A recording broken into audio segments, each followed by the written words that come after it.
Good morning, everybody. It is your daily crypto news for Friday, January 5th, 2023. My name is Matt, and we are going sideways. We are still waiting on some news about the Bitcoin spot ETF. Approval, denial, delay. We don't know. And until then, we're moving sideways. So while we're waiting for some news, let's fly over to Asia for Asia Focus. Hey everyone, welcome back to Asia Focus in 2024, a weekly section of Daily Crypto News.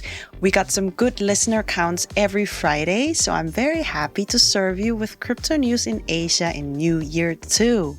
I'm Sarah, and my email is sarah@dailycryptonews.net. Happy New Year, and let's get started. South Korea's National Tech Service has clarified its stance on virtual assets, announcing that individuals holding virtual assets through non-custodial, decentralized wallets, including cold wallets, will not be subject to overseas financial accounting reporting. This decision brings relief to crypto enthusiasts who are uncertain about reporting requirements for decentralized wallets. The exemption applies to wallets created by overseas corporations such as Ledger and MetaMask and so on, simplifying tax implications for users. However, assets held on overseas centralized exchanges remain subject to reporting requirements. This marks a positive step in providing regulatory clarity for crypto holders.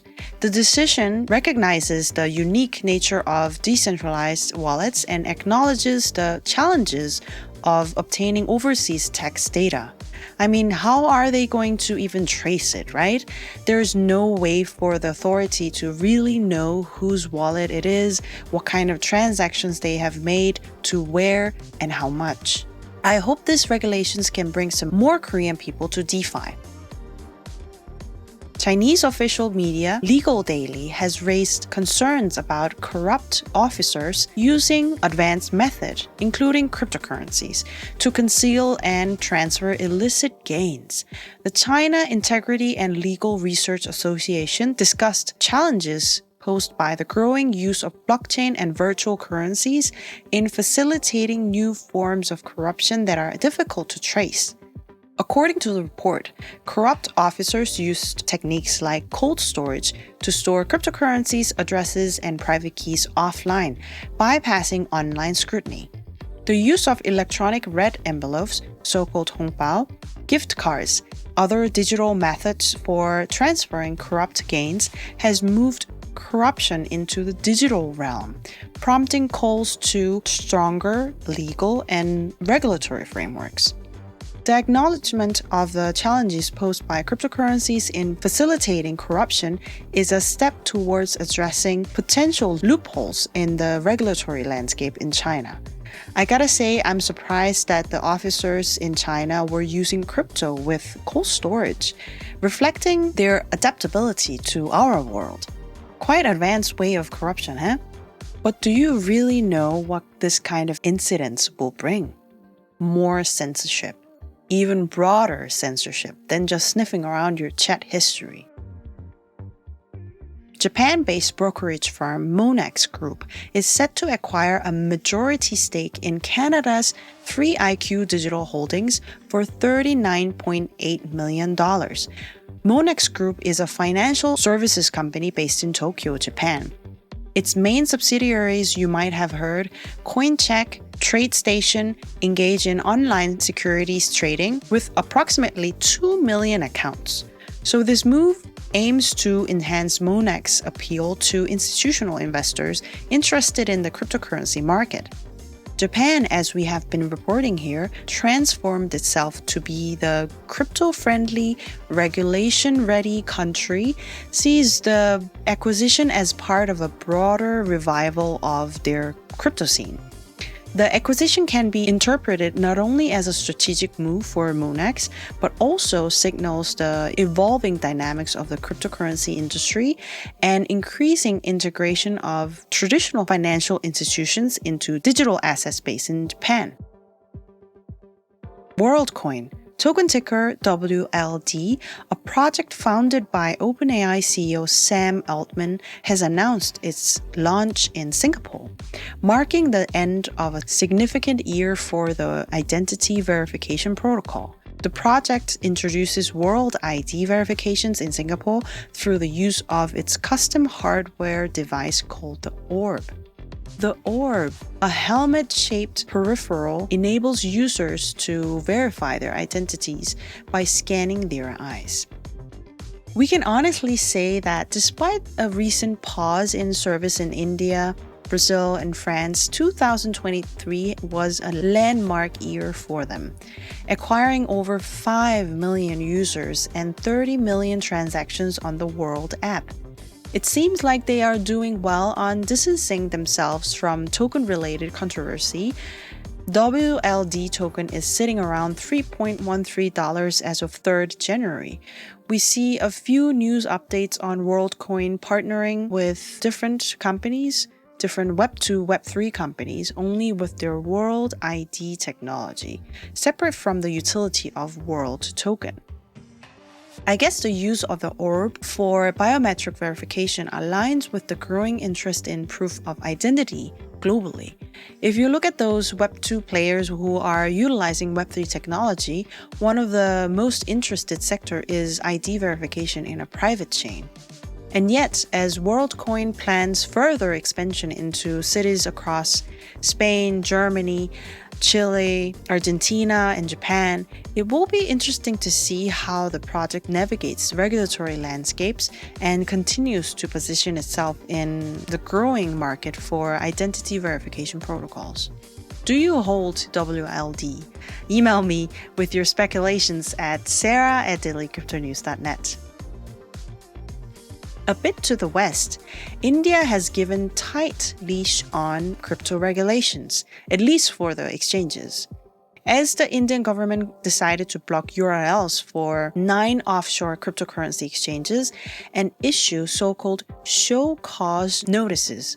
These offshore exchanges have been given 2 weeks to respond to the show cause notice, which asks why actions against them shouldn't be taken.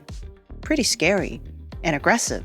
This action was initiated by an official request from the Bharat Web3 Association, BWA, an advocacy body for the Indian crypto and Web3 industry. This is a little crazy, right? The BWA's chairman, Dilip Chenoy, wrote a letter on December 16th to the Indian Finance Ministry's Department of Revenue Secretary requesting action against the offshore exchanges. The letter sought a 1-month grace period for the exchanges to register with India's Financial Intelligence Unit, FIU. This move is rather unusual, or even a bit desperate, as local exchanges rarely request such or any requests to governments for an action against offshore platforms. Kinda kills the whole industry in a way, doesn't it? This means that the local Indian exchanges are in a survival mode and got really distressed. Why? We know they have 30% tax on crypto profits, 1% tax deducted at source on all transactions. All transactions. A study revealed that 5 million Indian crypto traders moved their transactions offshore. Also, moved more than $3.8 billion in trading volume from local to international crypto exchanges after this rule was announced. Yikes. You can imagine why. Let's hope that this doesn't become some sort of catfight and scares everyone away from India. That's all for today. And really quick, before we get into our crypto prices, about 40% of financial advisors are confident that a Bitcoin ETF will be available in America in 2024. But if you just heard that's 40% of financial advisors, what are the other 60% thinking? They think that a Bitcoin ETF will not come this year. But even though the majority of advisors don't think that a Bitcoin ETF is likely, 88% of these financial advisors are waiting for an ETF because they want to ape into Bitcoin on behalf of their clients. So let me say that again. 60% of financial advisors do not think a Bitcoin ETF, a spot Bitcoin ETF, is coming in 2024. However, 88% of them are waiting with dry powder They want to get exposure to Bitcoin for their clients. Is Gary going to allow people to get the financial instruments they want? This is obviously, what do clients want, and are you going to give them access to it? Meanwhile, Celsius Network will unstake its existing holdings of Ethereum in order to ensure ample liquidity for its distribution of assets to its creditors.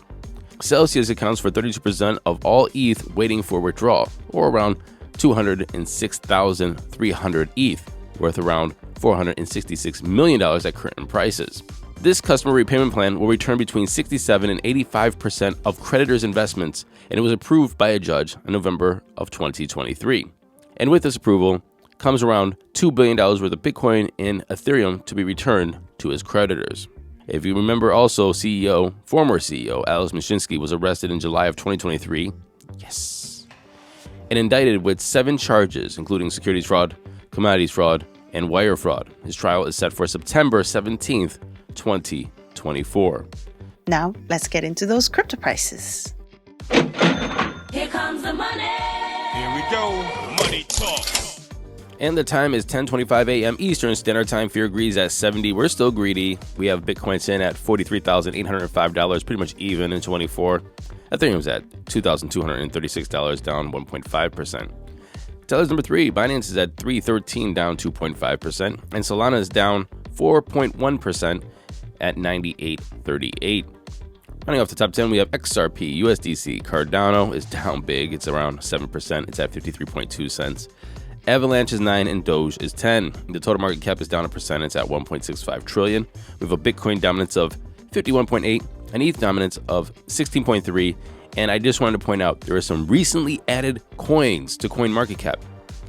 Barat Smart Chain Project. The other one is Year of the Dragon Coin. And of course, we cannot forget Silly Dragon Coin.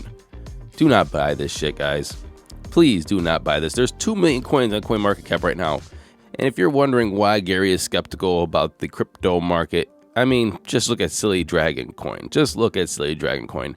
And he's trying to compare and figure out why Bitcoin should have a spot ETF and be traded among banks and institutional investors and BlackRock and have access to an ETF so we can ape into it on Robinhood, and it's in the same industry as Silly Dragon. Just putting that out there. Anyway, let's see how the weekend, let's just see how the rest of this day unfolds, and then we'll be into Monday. I hope you have a great weekend, and I hope we have good news.